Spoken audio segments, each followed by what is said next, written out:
नमस्कार दोस्तों, आप सभी का स्वागत है। आज हम बात करने वाले हैं एक और अहम विषय पर। वो विषय भारतीय मानव अधिकार के बारे में है। आज हम इसी पर चर्चा करेंगे विस्तार पूर्वक। तो चलिए शुरू करते हैं। सबसे पहले हम मानवाधिकार के बारे में जान रहे हैं, तो सबसे पहले हम जान लेते हैं कि अधिकार किसे कहते हैं।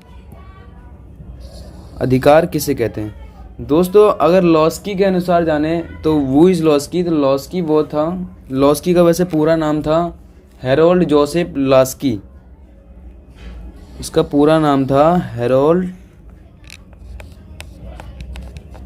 Harold Joseph Laski.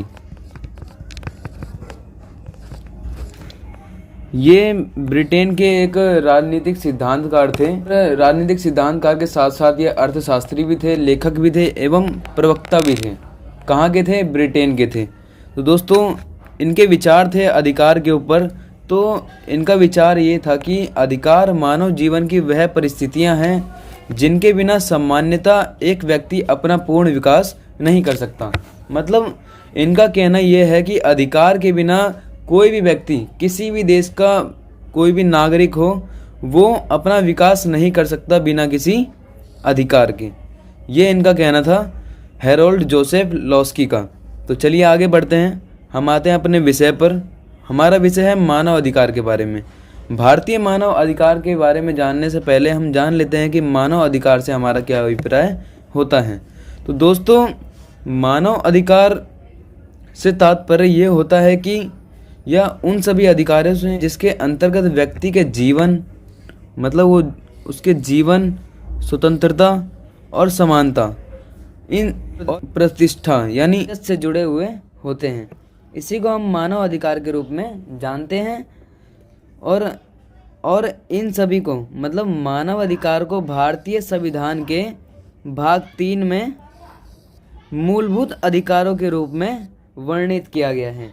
किसमें? भारतीय संविधान के भाग 3 में मूलभूत अधिकारों के रूप में वर्णित किया गया है, मतलब लिखा गया है और हम उसे पढ़ भी सकते हैं।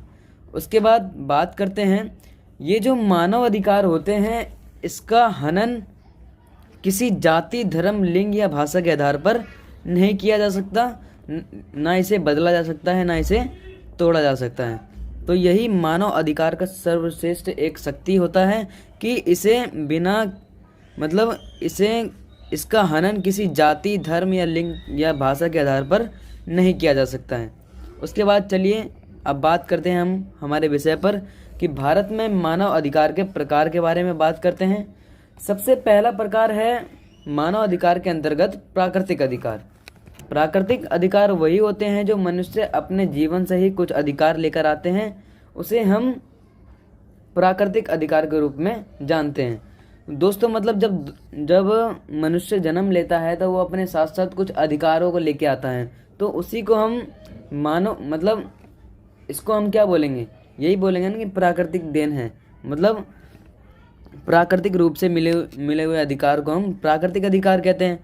तो दोस्तों, अगर इसके उदाहरण के बारे में समझें तो अब किसी मनुष्य ने जन्म लिया तो उसको जीवन जीने का अधिकार है, क्योंकि वो जीवन जीने के लिए ही तो जन्म लिया उसने। तो जीवन जीने का अधिकार या जीवित रहने का अधिकार। उसके बाद एक और उदाहरण यहाँ पे बन जाता है कि स्वतंत्रता पूर्वक विचार करने का अधिकार। उसने जन्म लिया है तो वो अपने लाइफ के, मतलब वो अपने जीवन का खुद ही फैसला ले सके कि उसको क्या सही लगता है, क्या गलत लगता है। ये अधिकार वो प्राकृतिक रूप से लेके आता है अपने साथ। उसके बाद बात करते हैं नैतिक अधिकार। ये दूसरा हिस्सा है मानव अधिकार का। तो दोस्तों, नैतिक अधिकार वही देखो दोस्तों, सबसे पहले नैतिक अधिकार वो होता है, ये जो होता है समाज के विवेक पर आधारित होता है। मतलब कि जो समाज में जो व्यक्ति रहता है वो जिस माहौल में रहेगा वो उसी तरह का व्यवहार करेगा। तो नैतिक अधिकार वही होता है जिनका संबंध उसके आचरण से होता है। मतलब जिस माहौल में रहेगा वैसी उसका आचरण होगा, मतलब चरित्र होता है। उसके बाद नैतिक अधिकार जो है ना, वो राज्य द्वारा सुरक्षित नहीं की जाती। मतलब क्योंकि क्या होता है ना, ये व्यक्तिगत इच्छाओं से होती है। मतलब अब मैं हूँ या आप हूँ, अब आपको वो नियम अच्छा लगेगा तो आप करोगे, है ना।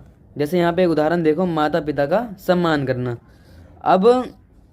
अब वो बच्चा जिस माहौल में रहा होगा वो वैसा ही व्यवहार करेगा।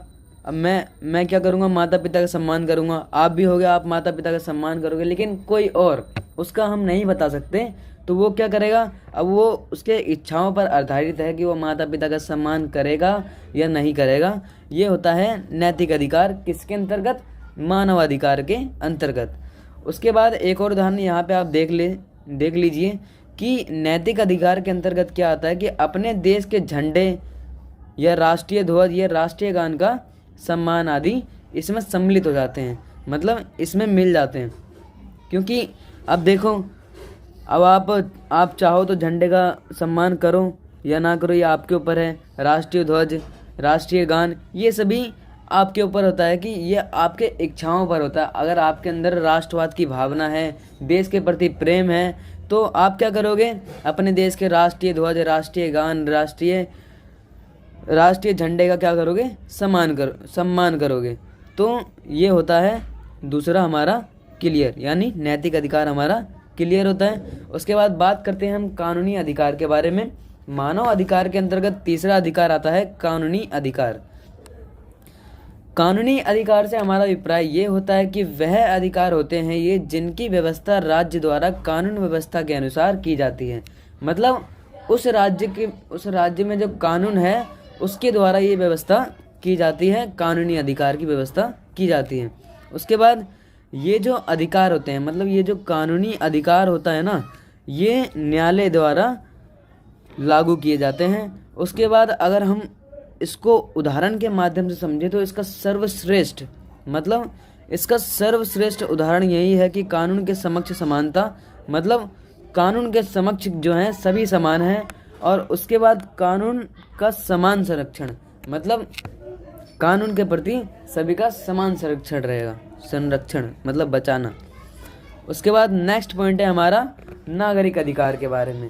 तो दोस्तों, नागरिक अधिकार वह अधिकार होते हैं जो नागरिक को राज्य द्वारा उस राज्य का सदस्य होने के नाते प्राप्त होता है या मिलता है। क्योंकि उस राज्य का जो नागरिक है वो अपनी समस्या बताएगा, अपने राज्य के जो भी मतलब वहाँ पे शासन करता होंगे उनको अपनी कमियां बताएंगे, फिर वो क्या करेंगे, उनको अधिकार देंगे कि आपको ये अधिकार है, आप ये काम कर सकते हो। तो वो नागरिक को उस राज्य का नागरिक होने के नाते उस अधिकार को दिया जाता है, उसी को हम नागरिक अधिकार के रूप में जानते हैं। और इस अधिकार के अंतर्गत जो नागरिक होता है, जो व्यक्ति होता है, अपने देश की शासन जो प्रबंधन है उसमें प्रत्यक्ष रूप से यानी सीधे तौर से हिस्सा ले पाता है, और इसी को हम नागरिक अधिकार के रूप में जानते हैं। उसके बाद इसके उदाहरण को समझते हैं।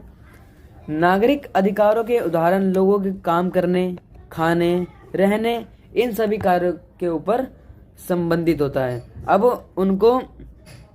अब जो इस राज्य के नागरिक हैं उनको अगर काम में दिक्कत हो, खाने में दिक्कत हो, रहने में दिक्कत हो, इन सभी में क्या करेंगे, वो अपने सरकार से मतलब या वहाँ के कार्यकर्ताओं से अपना निवेदन प्राप्त करेंगे और नागरिक अधिकार के रूप में वो अपना अधिकार लेंगे। किससे? अपने राज्य से। उसके बाद एक पांचवा अधिकार है मौलिक अधिकार। दोस्तों, मौलिक अधिकार वह अधिकार होता है जो किसी देश के नागरिक के लिए भागीदारी, स्वतंत्रता, जनतंत्र में व्यक्ति के महत्व को सुनिश्चित करता है। स्वतंत्रता यानी मतलब जो व्यक्ति होता है वो अपने देश में स्वतंत्रता महसूस करे, अपने देश के तंत्र है उसमें सोचे कि भागीदारी मिल रहा है हमें, और जनतंत्र में क्या करें, व्यक्ति का महत्व मिले। ये जो है मौलिक अधिकारों का उद्देश्य होता है। ठीक है। उसके बाद दोस्तों, इस मौलिक अधिकार के ऊपर आपको अगली वीडियो में पूरा संक्षिप्त में जानकारी मिलेगी। मौलिक अधिकार 6 प्रकार के होते हैं, इसके बारे में अभी हम बस जान लेते हैं कि 6 प्रकार कौन कौन से होते हैं। तो दोस्तों, सबसे पहला अधिकार होता है समता यानी समानता का अधिकार। उसके बाद होता है स्वतंत्रता का अधिकार। तीसरा शोषण के विरुद्ध अधिकार। चौथा धर्म की स्वतंत्रता का अधिकार। पांचवा संस्कृति व शिक्षा संबंधी अधिकार। और छठा संवैधानिक उपचारों का अधिकार। उसके बाद अंतिम अधिकार है मानव अधिकार के अंतर्गत आर्थिक, सामाजिक एवं सांस्कृतिक अधिकार। दोस्तों, इसको समझने के लिए आपको एक चीज़ समझना होगा कि जो मनुष्य है एक सामाजिक प्राणी है, समाज के बीच में रहता है। ये सभी आप सभी को पता ही है कि जो मनुष्य है एक समाज के बीच में रहता है और उस समाज से क्या करना पड़ता है, उसे मिलजुल कर रहना पड़ता है। और मिलजुल कर रहने के लिए उसे समाज का अंग होने के नाते समाज में कई तरीके से जुड़ना पड़ता है, जैसे आर्थिक तरीक़ों से, सामाजिक तरीके से और सांस्कृतिक तरीके से क्या करना पड़ता है, इन संस्थाओं में जुड़ना पड़ता है। क्या होने के नाते? सामाजिक प्राणी होने के नाते। ठीक है दोस्तों। उसके बाद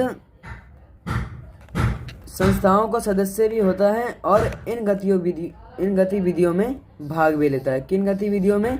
आर्थिक, सामाजिक और सांस्कृतिक गतिविधियों में भाग लेता है।